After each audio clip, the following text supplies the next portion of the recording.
Bienvenidos una vez más a su programa Perspectivas. Les saluda Gaby Peroso. ¿Qué es una negociación? ¿Qué mecanismos se utilizan para evaluarla y para que ésta avance y alcance los resultados esperados?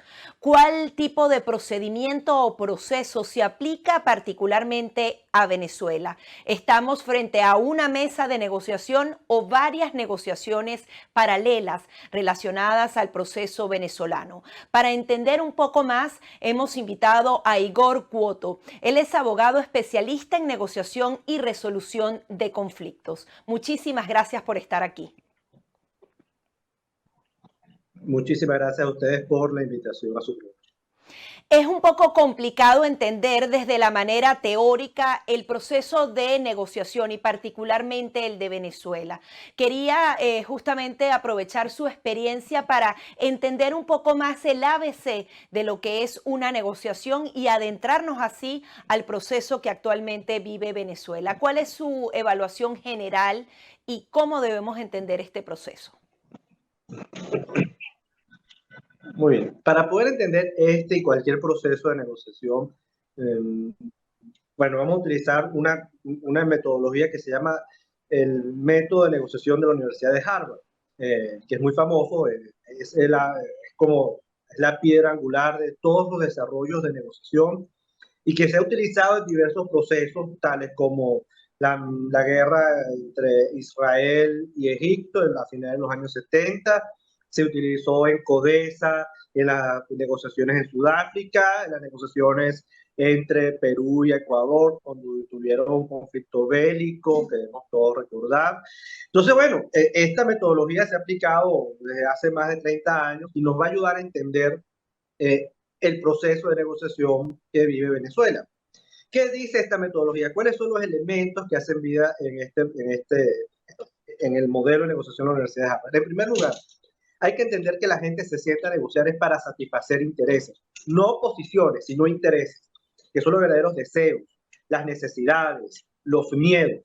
Una negociación en la cual no se busque satisfacer intereses de la contraparte, sino que se busque satisfacer o intereses propios o la posición de uno, entonces al final eso no va a llegar a ningún puerto exitoso.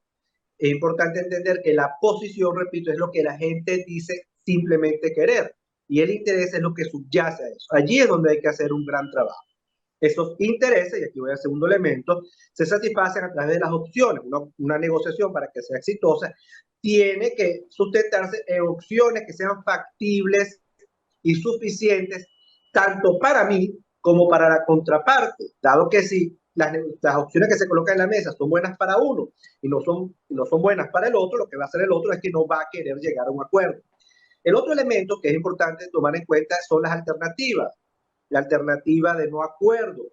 La alternativa de no acuerdo es todo aquello que yo puedo hacer fuera de la mesa de negociación para satisfacer única y exclusivamente mis necesidades, mis intereses sin ponerme de acuerdo con el otro.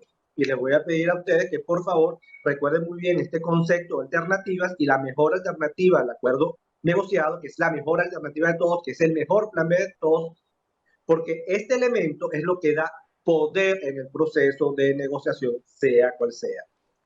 Si ya yo tengo una negociación en la cual hay opciones que satisfacen los intereses y que esas opciones son mejor que la mejor alternativa de todos los actores que están allí negociando, entonces nos vamos a un acuerdo que sea factible, viable, operacional, un acuerdo que sea realmente ejecutable, que no es más que plasmar en un documento cómo se va a ejecutar lo acordado. Aquí hay algo importante, el reto de las negociaciones, sea cual sea, no es simplemente llegar al acuerdo, sino es ejecutar el acuerdo, que es la parte más difícil. Es como, y discúlpenme el ejemplo, tal vez muy coloquial, pero es como el matrimonio. Es muy fácil decirle a la pareja, sí me quiero casar contigo. La gran pregunta es, para que sea exitoso ese matrimonio, ese sí estoy de acuerdo en casarme contigo, hace falta mucho más que la simple voluntad expresada ese día.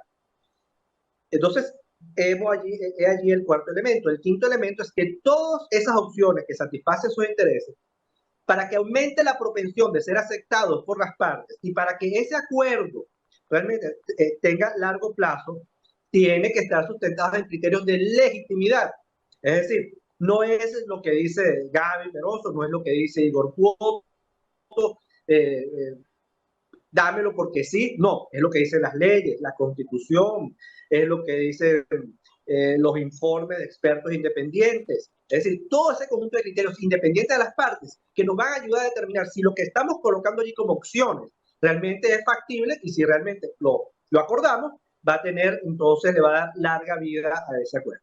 Y ya por último, hay tres elementos fundamentales. Uno, la comunicación. No puede haber una negociación exitosa si no hay una buena comunicación entre las partes. Y una negociación como la venezolana, donde hay mucha gente a la expectativa, si no hay una buena comunicación con los terceros, es decir, con aquellos actores que le van a dar vida al acuerdo.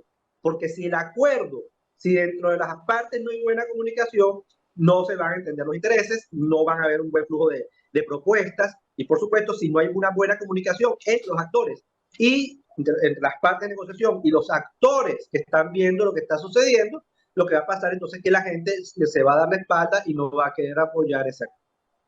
Además, es importante la relación. No puede haber una negociación exitosa si hay una mala relación, porque al final del día, para que se ejecute ese acuerdo, es necesario que haya una relación entre las partes, que haya, que se entienda de que si no hay esa complementariedad entre las partes, si no hay una esa buena relación entre las partes, al final, bueno, nada, lo que va a terminar, y regreso al ejemplo del divorcio, perdón, del matrimonio, es que se va a generar un divorcio.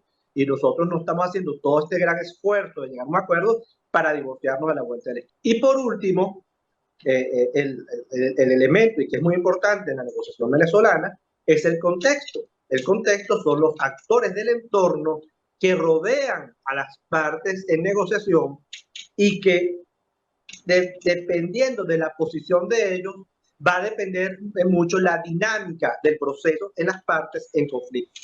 Cuando estudiamos el contexto, pensamos también con quién negociamos primero, con quién negociamos después, cuáles son los intereses que están en una mesa y cuáles son los intereses que se pueden repetir en varias mesas.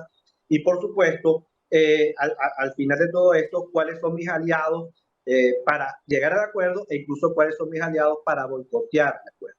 Ahora bien, tenemos entendido que justamente dentro de este proceso de negociación en Venezuela están algunos expertos en esta materia, entre ellos los noruegos. ¿Usted cree, viéndolo a la distancia, porque obviamente no podemos entender muy bien todos los detalles de este proceso, que se están justamente cumpliendo cada uno de estos pasos y cuáles son las debilidades que se pueden ver allí a simple vista de todos estos actores, metas, retos, propósitos que tienen que alcanzar cada una de las partes? Sí, claro. Voy a empezar por la última parte y después entramos a los facilitadores que son los números. En primer lugar, tenemos que tomar en cuenta lo siguiente. El gobierno de Nicolás Maduro tiene muchas alternativas de no negociación. Es decir, ellos, y eso lo ha demostrado históricamente, por ejemplo, con el tema de las sanciones, ellos han ejecutado un conjunto de alternativas que le permite seguir satisfaciendo sus intereses sin ponerse de acuerdo con la oposición. No solamente el tema de cómo han manejado la relación con Irán para entonces conseguir apoyo técnico, podemos decir también en los temas políticos, por ejemplo, cómo tienen el control de la Asamblea Nacional o cómo a través del Tribunal Supremo de Justicia anularon la Asamblea Nacional de 2015, declarándola en desacato. Vemos que tienen control total del CNE. Entonces, claro, ese control de las instituciones es una gran alternativa que ellos tienen. Por último, nos hemos dado cuenta que el gobierno tiene, al tener cierto control de las instituciones del Estado, le ha permitido satisfacer sus intereses, sus necesidades, sin ponerse de acuerdo con la oposición. En cambio, el gran objetivo de la oposición, que son esas elecciones libres, transparentes, competitivas, dependen mucho en ponerse de acuerdo con el gobierno. Entonces, ellos allí, bueno, tienen una gran debilidad.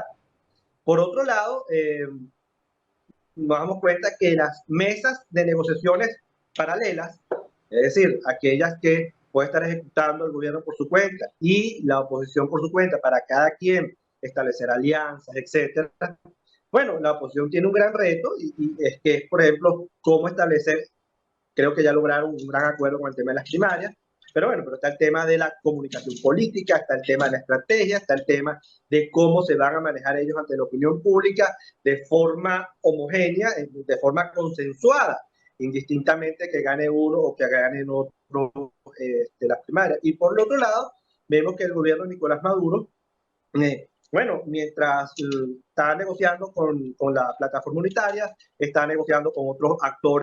Quería aprovechar justamente ese punto en donde aseguras que no se trata de una negociación, sino de varias negociaciones. Si pudieras justamente describirnos ese punto en particular. Okay. Entonces estamos frente a varias negociaciones.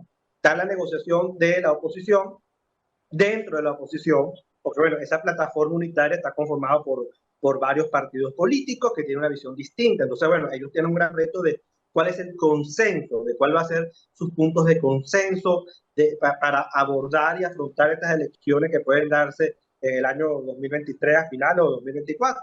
Pero además, por el otro lado, dentro de las otras mesas de negociación, están las mesas de negociación, por ejemplo, del gobierno de Nicolás Maduro y PDVSA con Chevron, están las negociaciones y que ya las vimos que han tenido resultados del gobierno de Nicolás Maduro directamente con el gobierno de Joe Biden y que terminó en la liberación de unos presos aquí que están vinculados a Citgo y por otro lado de unos familiares de Cilia Flores.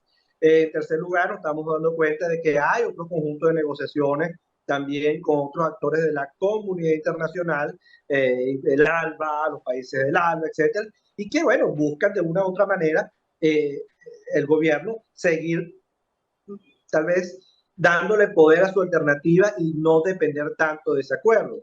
Entonces, bueno, creo que eso es un factor importantísimo, porque al final también hay que tomar en cuenta que de por sí el interés de la oposición y el interés del gobierno no son por sí solos compatibles. Es decir, el interés de la oposición es tener unas elecciones libres, transparentes, competitivas, y el gran interés del gobierno, bueno, por supuesto, mantener el poder. Yo lo que creo es que en este sentido, el problema no es negociar. Llevan mucho tiempo negociando. Yo creo que el gran reto y lo que tiene que imponer la comunidad internacional es que ya es hora de llegar a un acuerdo y un acuerdo sustentado en lo que dice la Constitución.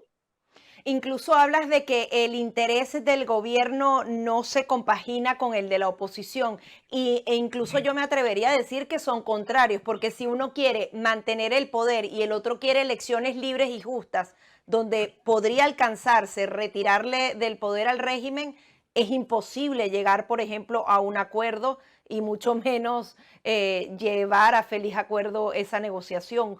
¿Cómo hacerlo compatible? Bueno, esto se hace compatible gracias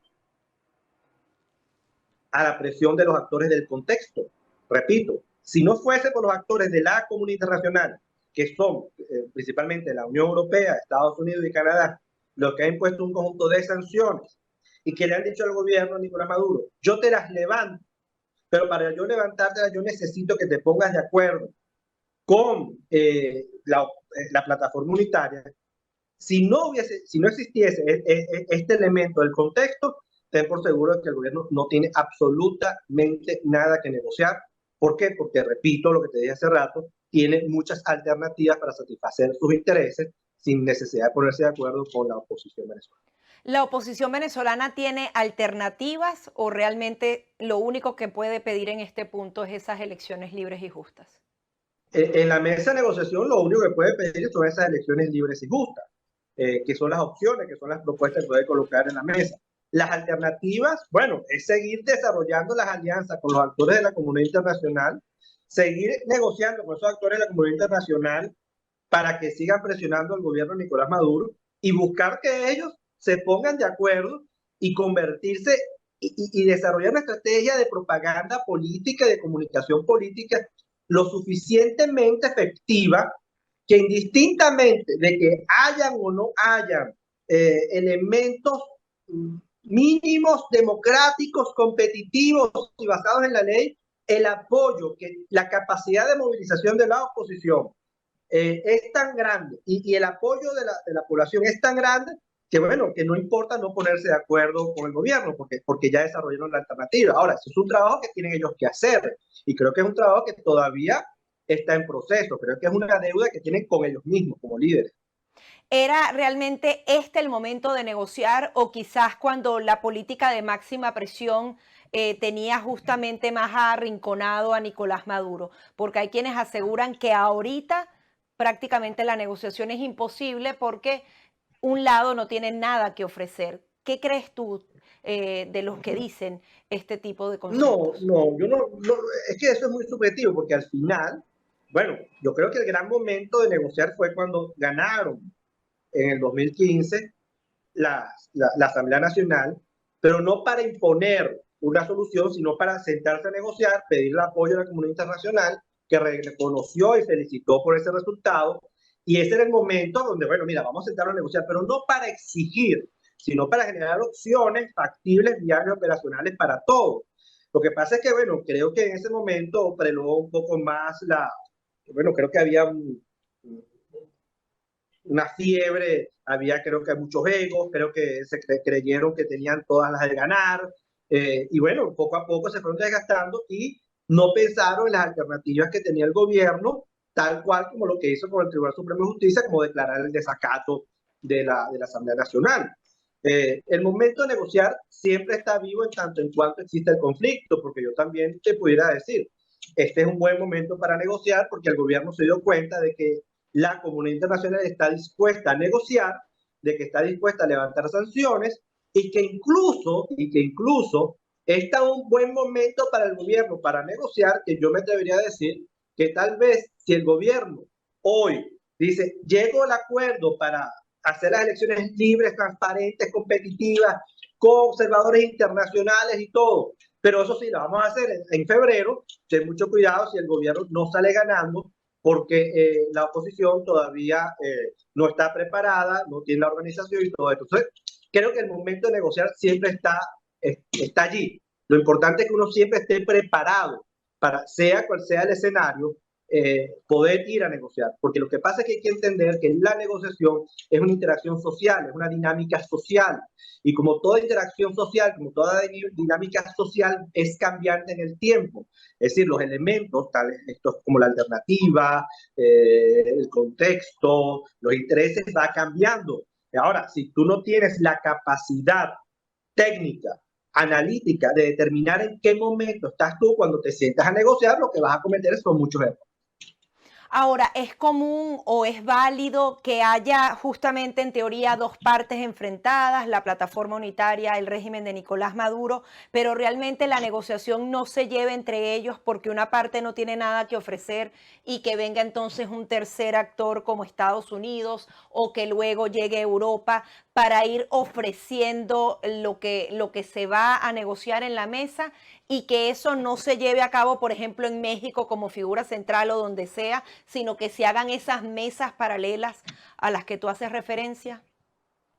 Sí sucede, sí ha sucedido, tenemos muchos ejemplos de esto, y bueno, por eso es que es la importancia del contexto, del elemento del contexto, porque si tú, te repito, pues si tú sacas el elemento del contexto, es decir, a los actores de la comunidad internacional, te repito, el gobierno no tiene nada que negociar, el gobierno negocia con la plataforma unitaria porque los actores del contexto y con los cuales el gobierno le ha costado ponerse de acuerdo porque esos actores del contexto están ejecutando un conjunto de alternativas que le hacen daño, como son las sanciones.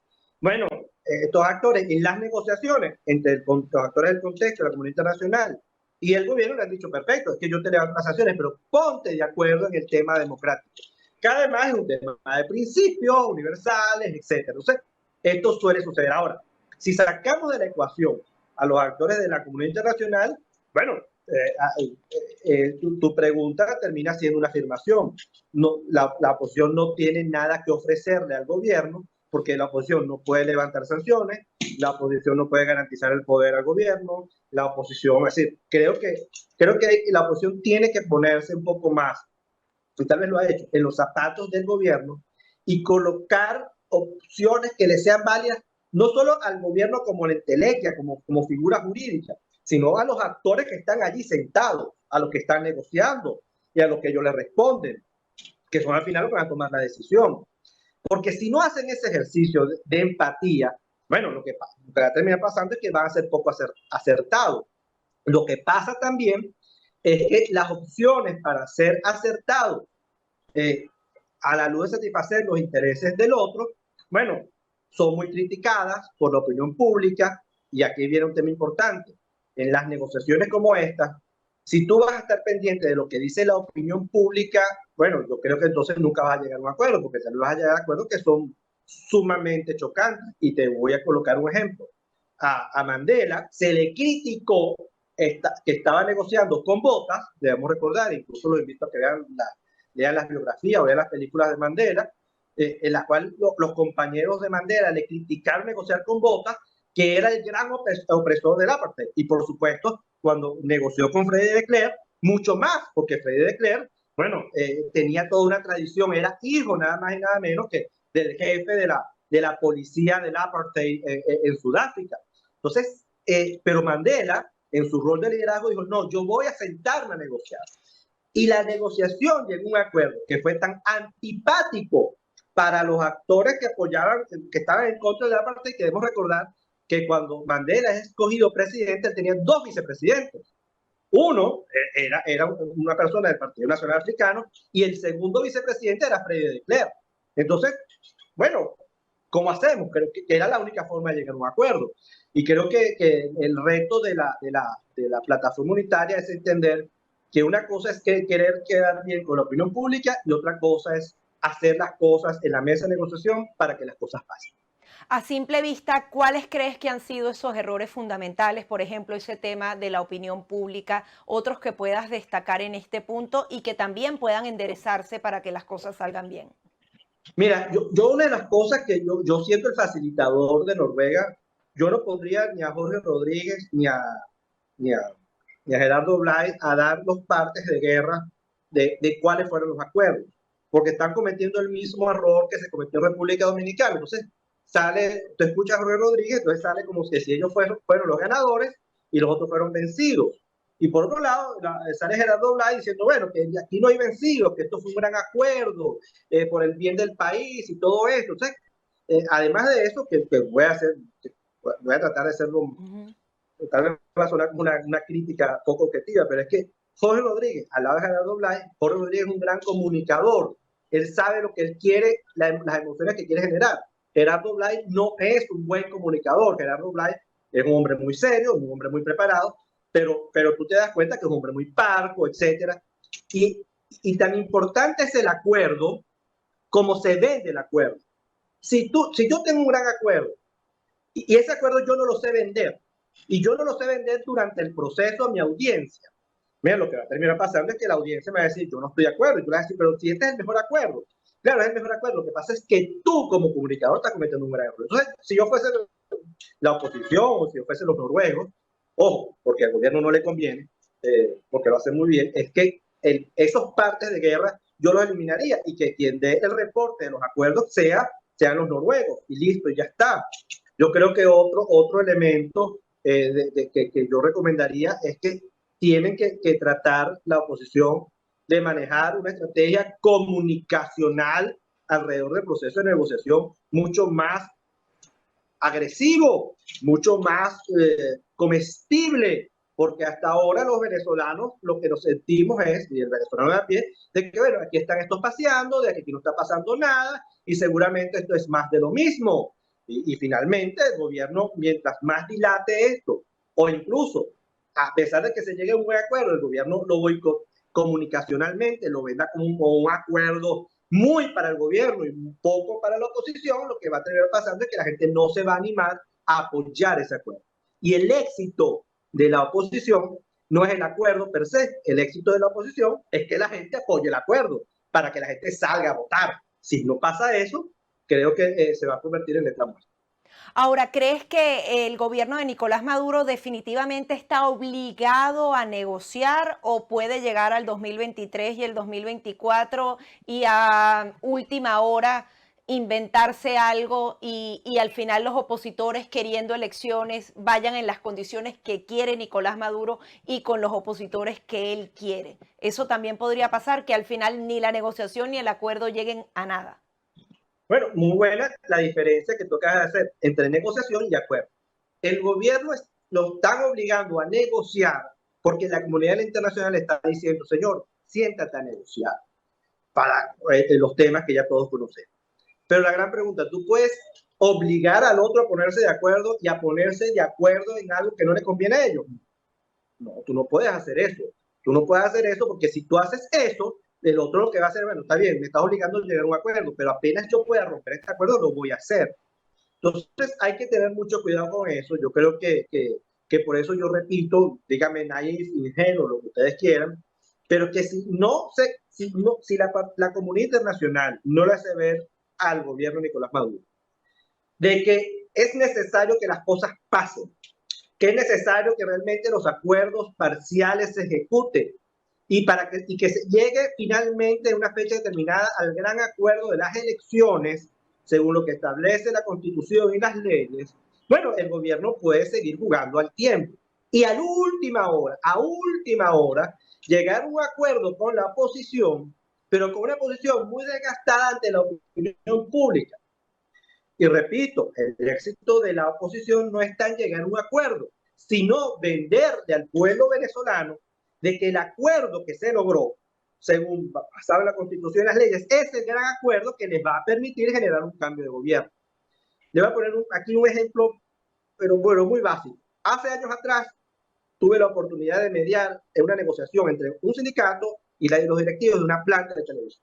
Cuando ellos llegaron a ese acuerdo, según lo que dijeron los abogados, según lo que dijeron la gente, los abogados del canal televisión, según lo que dijeron los abogados del sindicato, era el mejor contrato colectivo de la historia de la televisión venezolana. Cuando el secretario general del sindicato fue a vender el acuerdo, fue a decirle en asamblea, señores, este es el acuerdo, lo comunicó tan mal que al hombre de broma y lo linchan. Es decir, estuvo a punto de ser linchado por la gente porque le dijeron vende patria, que estaba vendido por la gente del canal. Y a este señor, a este secretario del sindicato, posteriormente se le tuvo que dar un curso de cómo comunicar el acuerdo, se le tuvo que preparar, dar una consultoría de cómo comunicarlo. Y cuando se sentó por segunda vez en una segunda asamblea a comunicar el mismo acuerdo, pero comunicacionalmente distinto, bueno, fue aprobado de forma unánime. Tengan mucho cuidado los señores de la oposición de que esto pase, porque si de algo el gobierno es muy bueno es comunicando, y si de algo es muy malo en la oposición es comunicando. Tú hablabas justamente de esos partes que dan de un lado y de otro, pero los grandes acuerdos alcanzados hasta ahora se han dado en un escenario distinto a México. Por ejemplo, esa visita de Estados Unidos en marzo que adicionalmente fue filtrada por la prensa internacional, el silencio de esos mismos funcionarios estadounidenses. En esa parte se ha, por ejemplo, comunicado correctamente el acuerdo en materia petrolera, que podría ser algo específico del que podríamos hablar en este momento. Mira, las mejores negociaciones son las que nadie sabe. Las mejores negociaciones son aquellas en las cuales yo no estoy pendiente de lo que piensa la opinión pública.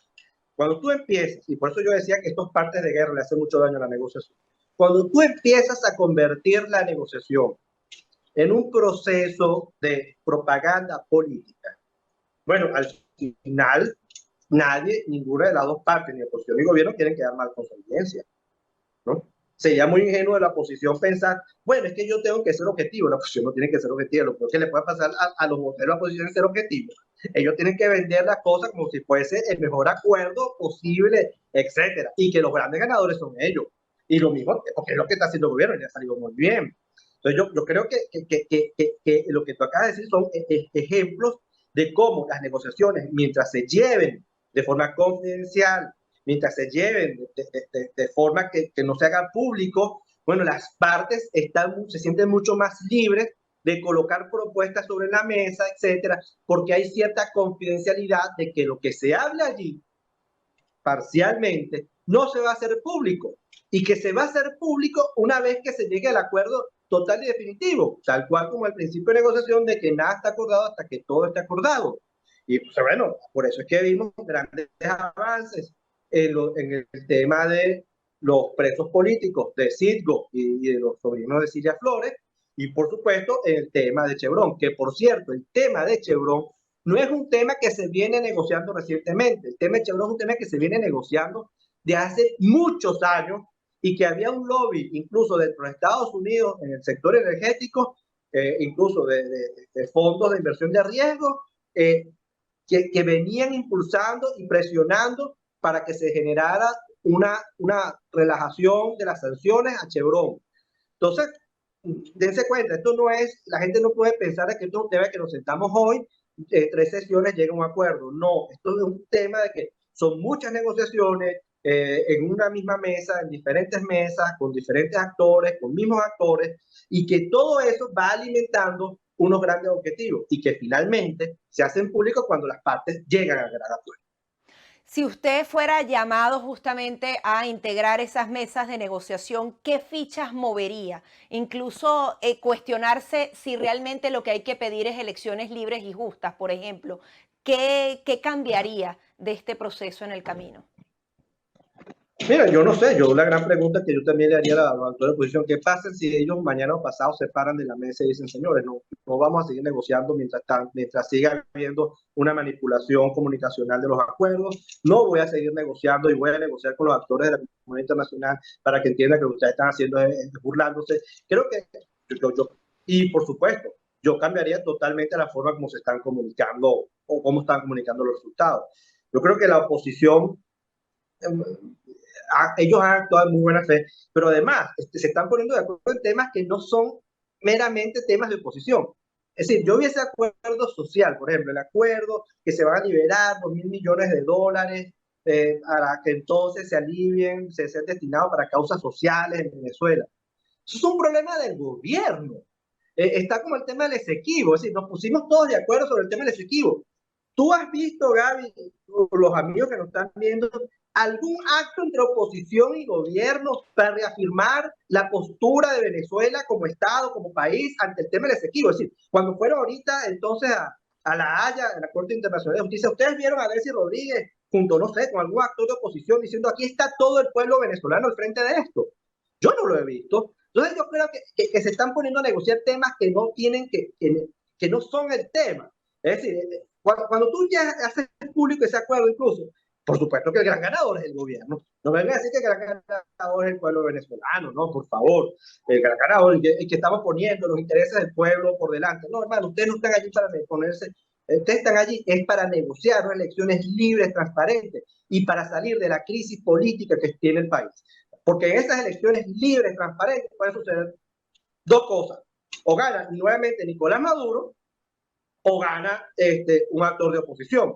Y listo, ya está. Entonces, y es necesario que cuando se acuerde lo que se vaya a acordar, se haga una comisión de seguimiento para que gane quien gane, no vaya a haber persecución política, no vaya a haber cacerías de brujas, y se siga haciendo entonces toda la reforma del Estado que es necesaria para salir de la crisis política. Pero si te vas a poner a negociar cosas que puede el gobierno por sí solo solucionar o negociar, yo creo que te estás desviando un poco de la verdadera atención de lo que es el proceso de negociación.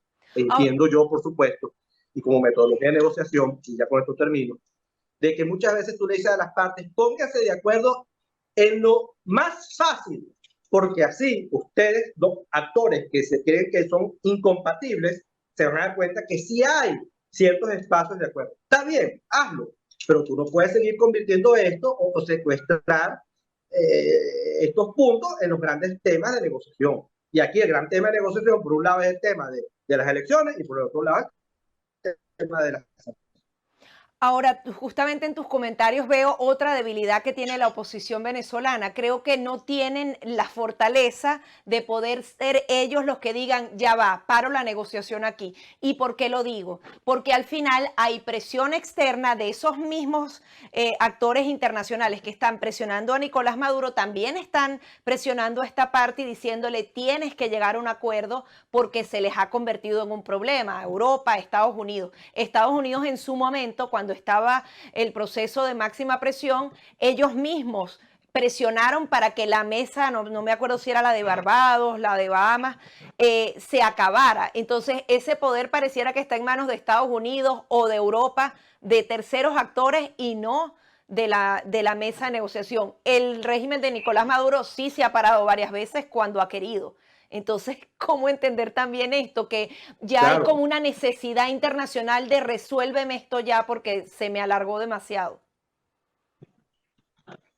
no, y además que hay un tema, como te estaba diciendo, toda negociación es parte de una interacción social y las interacciones sociales y las realidades sociales cambian. Hoy en día tenemos una guerra en Ucrania Uh y -huh. Rusia. Entonces, bueno, la gran pregunta es cómo hacemos con Venezuela, que pudiese convertirse en algún momento nuevamente en un proveedor confiable, reliable, energético para Estados Unidos e incluso para Europa. Entonces, bueno, entonces ante esa nueva realidad, la comunidad internacional está diciendo, bueno, mira, vale, creo que es necesario ya que se apuren, es importante que se apuren.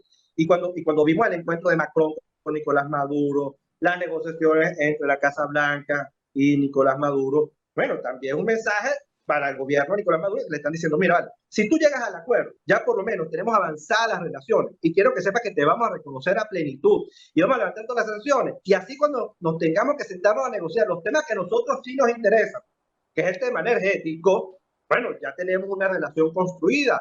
Acuérdate lo que te había dicho, que no puede haber una negociación efectiva y eficiente si hay una mala relación. Entonces, yo creo que la comunidad internacional lo que está haciendo es, bueno, tratar de limar algunas asperezas, tratar de hacer algunos acercamientos con el gobierno de Nicolás Maduro de forma tal que si se dan unas elecciones con algunos visos de constitucionalidad y todo esto, y discúlpeme que diga viso, pero no hay que ser ingenuo de decir, no, es que va a ser las elecciones de Suiza, porque nunca las serán, ¿no? Bueno, nada, de repente entonces la comunidad internacional le dice a la oposición, bueno, señor oposición, llegamos al acuerdo, ustedes lo firmaron, ahí estuvieron los observadores internacionales, y por culpa de ustedes no ganaron, pero las reglas estaban claras. Y entonces no nos toca a nosotros más, como internacional, que apoyar y reconocer a este gobierno y seguir negociando los temas energéticos con el gobierno de Nicolás Maduro. Yo creo, o si pasa lo contrario, decirle a la oposición, bueno, mire, señor oposición, ustedes ganaron, etcétera, bueno, se deben mucho, esa victoria electoral se la deben por parte de nosotros. ¿Cómo vamos a hacer con los temas energéticos? Y tal vez otros tantos temas. Pero repito, la gran debilidad de la oposición, y tú lo acabas de decir muy bien, es que la oposición no tiene alternativas de no negociación. Y el gobierno sí tiene muchas alternativas. Y tú tienes poder de negociación cuando tú tienes muchos planes B, cuando no dependes del otro. Cuando tú dependes del otro, no te toca más que negociar, que ser muy proactivo, etcétera. Y mientras tanto, tratar de desarrollar algunas alternativas. Esa es la tarea que tiene que hacer la oposición. Finalmente, doctor Cuoto, ¿ve posible una negociación para Venezuela en 2023? Sí, yo creo que aquí seguirán habiendo, insistiendo la comunidad internacional, creo que va a haber mucha presión internacional. No hablo nacional porque tú no ves aquí ningún tipo de manifestaciones ni protestas. Bueno, date cuenta, tú no ves ningún tipo de manifestación de protesta de los venezolanos exigiendo el gran acuerdo. Tú no lo ves. Tú ¿Y lo que eso ves son sería necesario? voceros de la ¿Sería oposición. bueno que eso ocurriera? Claro, porque eso es parte del costo político. Eso es lo que te hace exponer a ti, al gobierno, la necesidad de ponerse de acuerdo, y eso es lo que le hace ver a la comunidad internacional de que tiene que presionar esa negociación porque hay un pueblo, date cuenta, lo que está pasando en Irán. ¿Por qué nosotros tenemos la mirada en Irán? Porque mataron a la muchacha. De verdad, ustedes creen que es por la muerte de esa joven, por la policía religiosa de Irán? No, es por las manifestaciones. ¿Ustedes creen que cuando la comunidad internacional, en su oportunidad, cuando aquellas manifestaciones estudiantiles, se volteó a Venezuela, a ver Venezuela, era por los temas que se estaban exigiendo? No, era por la movilización, era porque era impresionante eso. Entonces creo que la oposición tiene que volver a hacerlo. Creo que si no, la comunidad internacional se estará preguntando, bueno, nos exigen presión a nosotros, nos exigen apoyo a nosotros, pero yo no veo a los venezolanos presionando y exigiendo, bueno, un gran acuerdo nacional. Entonces creo que esas son de las tareas pendientes y creo que eso es lo que hay que hacer ahora. Las negociaciones, creo que la negociación hay una gran necesidad de negociación por parte de la oposición y el mismo gobierno tiene una inmensa necesidad de negociar y acordar ciertas cosas, incluso con la oposición, bueno, para que se sigan levantando un conjunto de sanciones para beneficio, bueno, tal vez del gobierno y del Estado. No sé si para el pueblo como tal, pero el gobierno está claro de que tiene que hacerlo. Entonces, bueno, yo creo que vamos a seguir viendo más negociaciones, no sé si vamos a seguir viendo mucho más acuerdos, ojalá que sí, pero creo que este intento lo vamos a seguir viendo y vamos a seguir viendo actores de la comunidad internacional tomando posturas sobre la crisis política venezolana. Ojalá que estas negociaciones se conviertan en un acuerdo factible, viable, operacional y en beneficio no solamente de los que están sentados, sino también de los venezolanos que están aquí y de los venezolanos que están afuera. Gracias por tan interesantes conclusiones. Gracias a ustedes por la invitación y espero que esto les ayude a todos ustedes a tener una mejor perspectiva de la crisis política y del tema de la negociación entre la oposición y el gobierno. Muchísimas gracias y que pasen todos una muy feliz Navidad y un próspero año nuevo. Todo lo mejor. Gracias. También para usted. Era Igor Cuoto, quien es experto en negociación y en resolución de conflictos. Hasta aquí nuestro programa Perspectivas.